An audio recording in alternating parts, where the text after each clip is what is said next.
What's going on, YouTube? It's NoChainzz, and I'm back for another commentary. And this is another episode of my New Orleans Hornets Association. And as you guys can see right here, we are going to be facing the Golden State Warriors in Game 6. Possible elimination game for the Warriors, so they have to strap up and try and get this win if they don't want to be eliminated, and they could force Game 7. So let's see what happens. 8 teams eliminated, and now the true contenders begin to emerge. Nothing can be taken for granted, and those not ready for the next level will be the next to go. This is round 2 of the NBA playoffs. We're here in the Bay Area, the beautiful Bay Bridge spanning from San Francisco to Oakland. We've got an electric crowd here in Golden State's Oracle Arena. Game 6 of the Western Conference semifinals here. Welcome, everyone.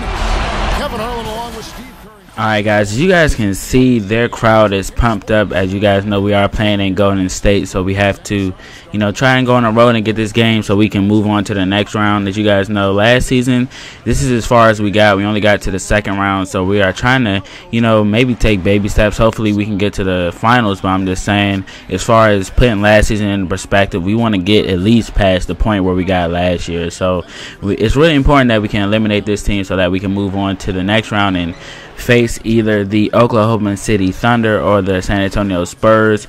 Personally, as far as 2K goes, I would rather face the Spurs because Kevin Durant, I know, is ridiculous on this game. Russell Westbrook is ridiculous on this game. And as far as the trade with Harden to the Rockets, that hadn't happened when I started this association. So they still have their big three intact in this association. So, of course, they went through an offseason together. So, they got better. They picked up a few players. But we'll see, which one of those teams we face. Hopefully, like I said, I hope it's the Spurs. Although San Antonio does still have their big three intact as well. And they still are lethal, but 2K, they're not going to make Tony Parker, Manu Ginobili, and Tim Duncan make each one of their shots like they would Westbrook and KD. But here's Austin Rivers stepping back with a three-pointer. He has just been tremendous for us throughout the entire playoffs so far. He's looking like he wants to earn that starting job and put Vasquez into the 6-man role, but I definitely will be looking to start him. But here's CJ Leslie getting this mid-range shot right there. But like I was saying with Austin Rivers, I definitely will be looking to put him in the starting lineup next year. He's actually going to be starting for the rest of the playoffs. I know he's an exciting player to watch, and I know a lot of you like to see him. But CJ Leslie, our other exciting young player, is going to get the buzzer beater right there to go down. And a little word from Shannon Brown right there to CJ Leslie.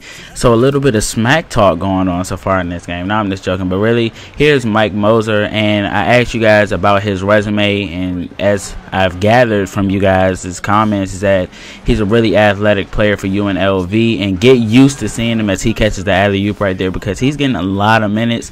And if you're wondering why you're never seeing what's his name, Jamal Crawford, it's because he is fed up. For some reason, he waited till the playoffs. But look at this putback by Anthony Davis. He is just amazing on this game. He's progressed really well, a lot better than I thought he would be. But look at that putback right there. But back to Jamal Crawford, he waited till the playoffs to become fed up and let his overall go down like 7 points. So he's not even going to be playing for me. So Mike Moses is going to be taking his minutes. I'm really disgusted at Jamal Crawford for doing this in the playoffs. Like, that's the reason why I traded J.R. Smith for you, is because I wanted you to come in and be a 6-man and not complain about it and not be a little diva. And that's exactly what you're doing. You're fed up and you waited till the playoffs to do it. So that kind of pissed me off about him. I'm definitely going to be trading him as Austin Rivers gets to land right there. 8-0 run for the Hornets right now as we lead by 7.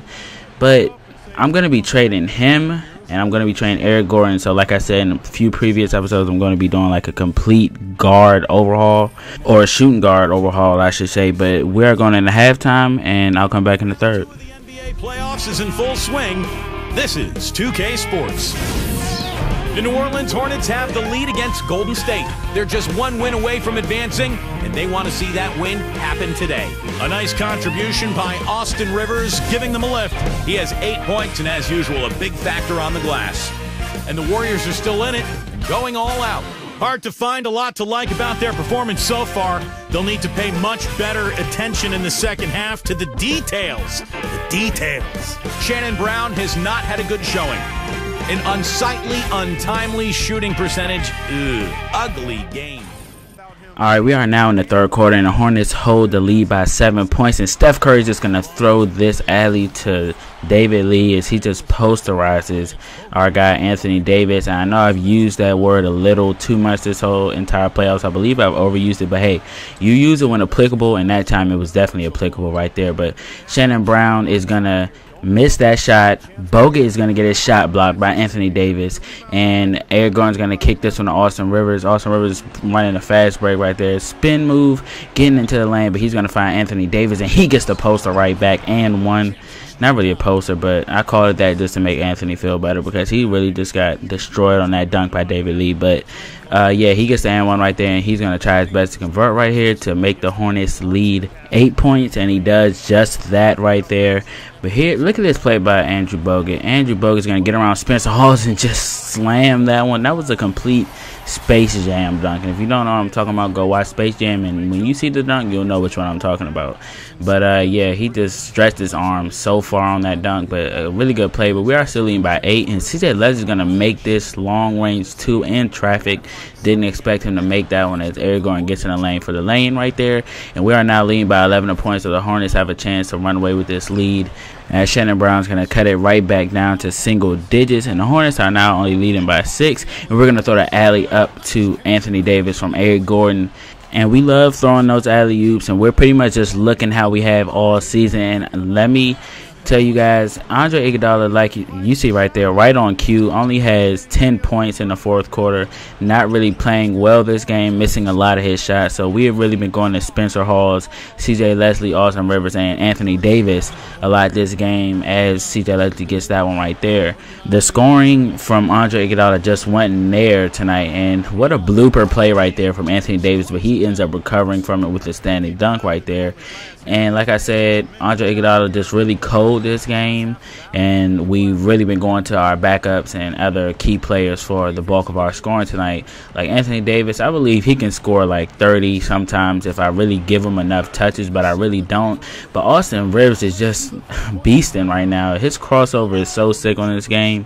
You can pretty much make anybody fall and get space on anybody, as he does right here, but misses the finish, and Anthony Davis is going to put it back, and we are leading by 11, so there's no chance for them to come back, and the Hornets move on to the third round.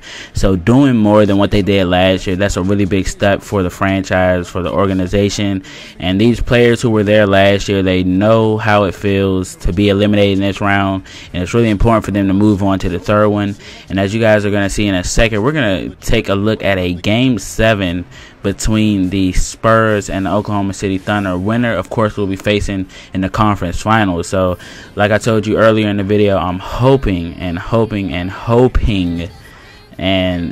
just praying that the Thunder do not win this game. And they actually were down 3-2. So they actually forced the Game 7. So we're going to see what they do in the next game in just a second here. But Anthony Davis getting the player of the game. I believe he had quite a really good night. So 27 points, 8 rebounds, 2 blocks. So as you guys are going to see right here, 3-3 Western semifinals. So we're going to see who wins this game. I was thinking about watching it actually, and we're going to sim it sooner or later, and the Oklahoma City Thunder win. What a bummer. But that's all I have for this video, guys. I hope to see you in the next one. Don't miss it. Game 1 versus the Thunder, and I'll see you guys in.